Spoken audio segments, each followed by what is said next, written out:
My Lord and my God, I firmly believe that you are here, that you see me, that you hear me. I adore you with profound reverence. I ask your pardon for my sins and the grace to make this time of prayer fruitful.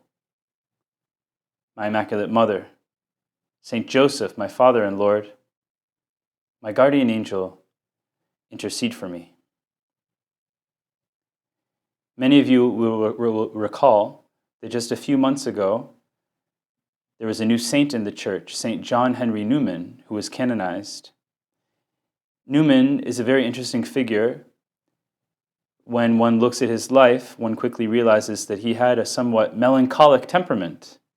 There were times when he tended to sadness, or when he felt quite lonely.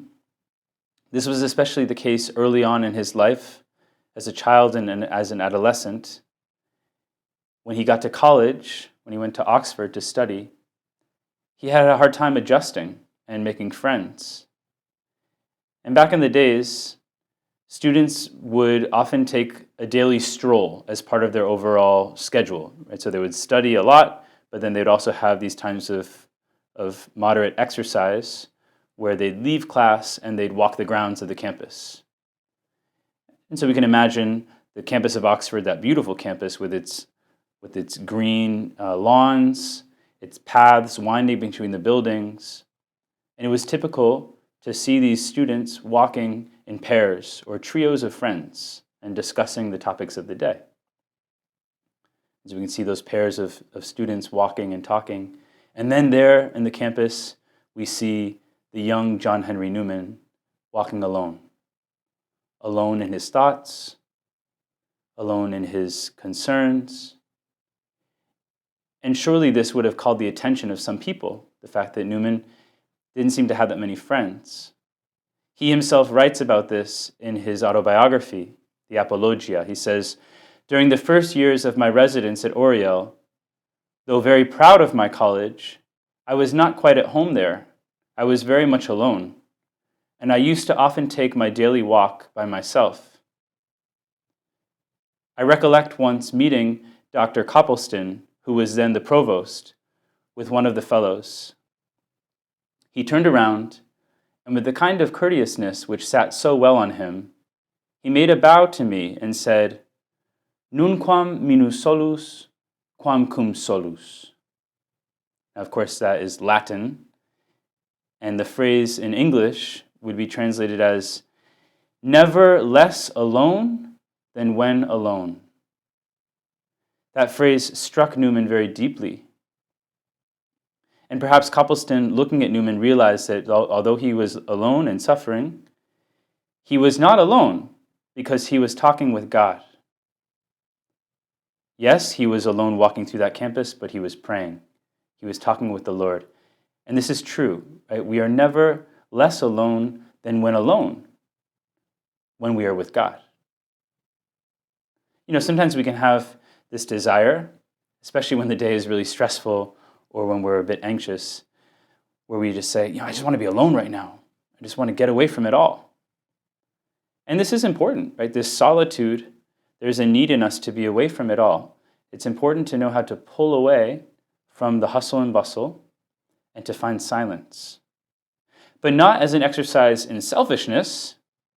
I just want me time. Because in reality, it's impossible to be fully alone. Jesus, we know that whether we like it or not, you are with us always. God is everywhere. And he's especially present in each one of us because we've been made in his image and likeness. Lord, you are present in our soul in grace. Augustine goes so far as to say that he is closer to us than we are to ourselves. In fact, the specific phrase from Confessions is, "More inward than my innermost self." Lord, this is how you are in my heart, closer to me than I am to myself. This is an incredible thing.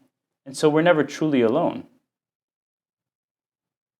In today's gospel, we read of the confession of Peter at Caesarea Philippi, that decisive moment in the lives of the disciples when Jesus confronts them directly about his identity. He says, "Who do you say that I am?" Now, in this year, we're reading from the Gospel of Mark, but I thought we could look at Luke's version of this event, because Luke makes such an emphasis on the dimension of prayer in the Gospel. Luke says, "Now it happened that as he was praying alone, the disciples were with him. And he asked them, 'Who do the crowds say that I am?' And they answered, 'John the Baptist, but others say Elijah, and others that one of the prophets of old has risen.' Then Jesus said to them, 'But who do you say that I am?' And Peter answered, 'The Christ of God.'" The Christ of God, which means the anointed one of God, the Messiah. Well, first of all, in this very short passage, there is this enigmatic phrase of Luke to open the scene. He says, "As Jesus was praying alone, the disciples were with him." Well, that's a paradox, right? Either Jesus was alone or his disciples were with him. But it can't be both, right? This seems to be a contradiction in terms. When you're alone, no one's with you. But here, when Jesus is alone, the disciples are still with him.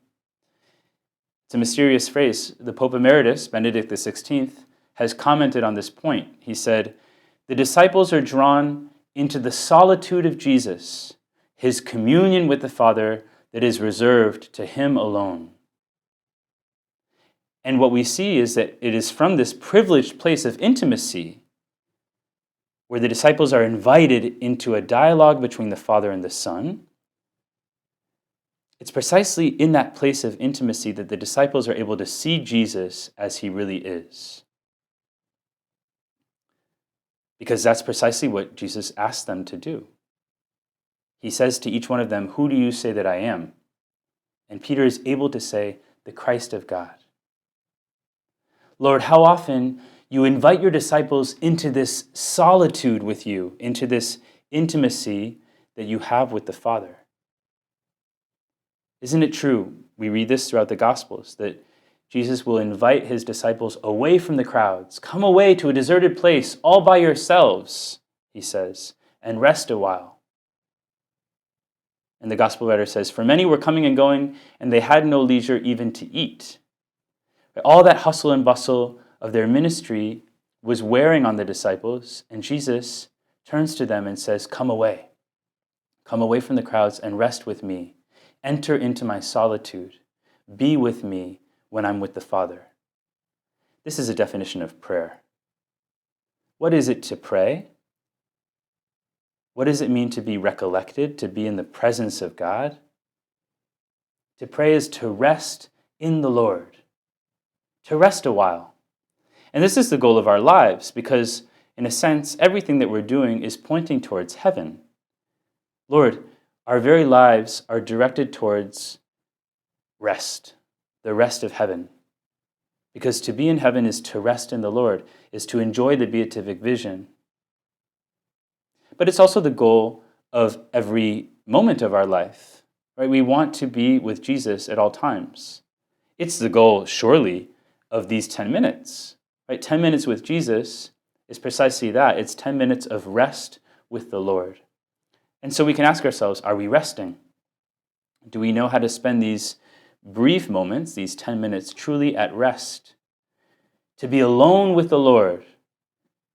Never less alone than alone. So we have to know how to pull away from our activity, pull away from the crowd, from so many people that need us, that are depending on us, that call to us with their needs. All of that's great, but we have to know how to step aside and to be alone. Never less alone than when alone, when we are with Jesus. We want that intimacy with him, and we want that intimacy to then carry us through the rest of the day so that we spend the whole day accompanied by Jesus. Let's tell him right now, Jesus, you are the Christ. You are the Son of God. Are we willing to set aside this time exclusively for you, to give you the silence of our hearts?